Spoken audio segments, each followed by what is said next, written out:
Танымал әзілкеш Тұрсынбек Қабатов жары Мөлдір Мұқанова туралы көпшілікке бере бермейтін жайттарды айтып, оның мінезі мен болмысын ерекше сипаттады.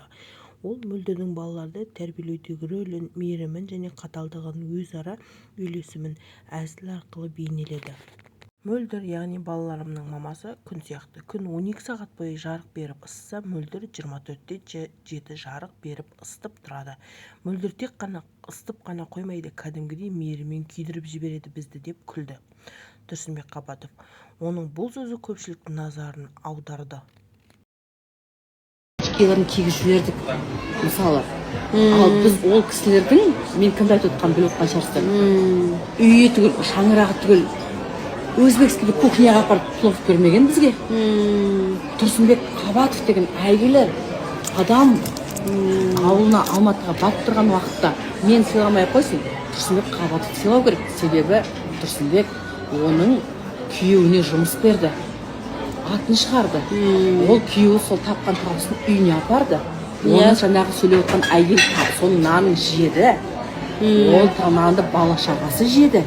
Сонда қайтарымыз осы сөз болғаны ма, сол жеген тағамдарын арам болып кетті ғой. Арамынан кетті ғой. Бір Алланың қолдауымен Қайрат Әділгерейді Тұрсынбек Қабатовтың әзіл әлемі театр көтерді дегенге 100% қолмен аяғын көтеріп тұрып, иә деп айта аламын. Ал оның әйелі жасап отқан опасыздығы, деңгейі төменділігі өзі білсін ары қарай жеткізе беремін деп осы айтқан. Сөз құдіреті деген дүниеге тағы да таңғалып отырмын достар. Кімге ниетлейсіз, қандай ниетте айтасыз, сол өз басыңызға оралады екен. Мына шығарып жатқан кино бүкіл ел болып талқылап жатыр. Жақсы айтып жатқандардың саны көп.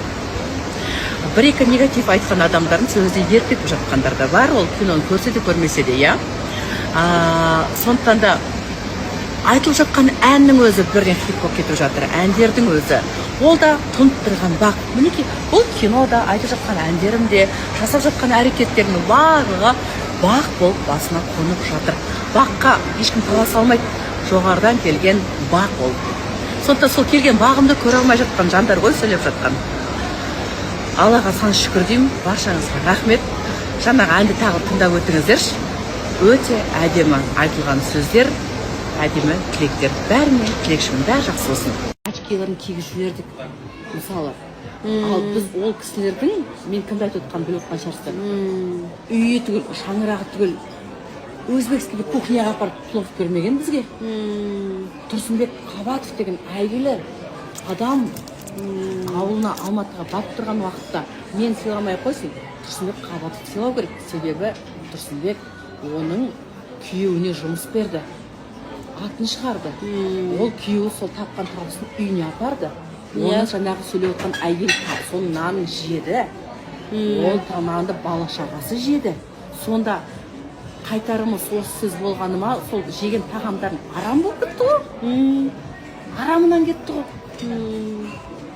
Бір Алланың қолдауымен Қайрат Әділгерейді Тұрсынбек Қабатовтың әзіл әлемі театр көтерді дегенге 100% қолмен аяғын көтеріп тұрып, иә деп айта аламын. Ал оның әйелі жасап отқан опасыздығы, деңгейі төменділігі өзі білсін ары қарай жеткізе беремін деп осы айтқан.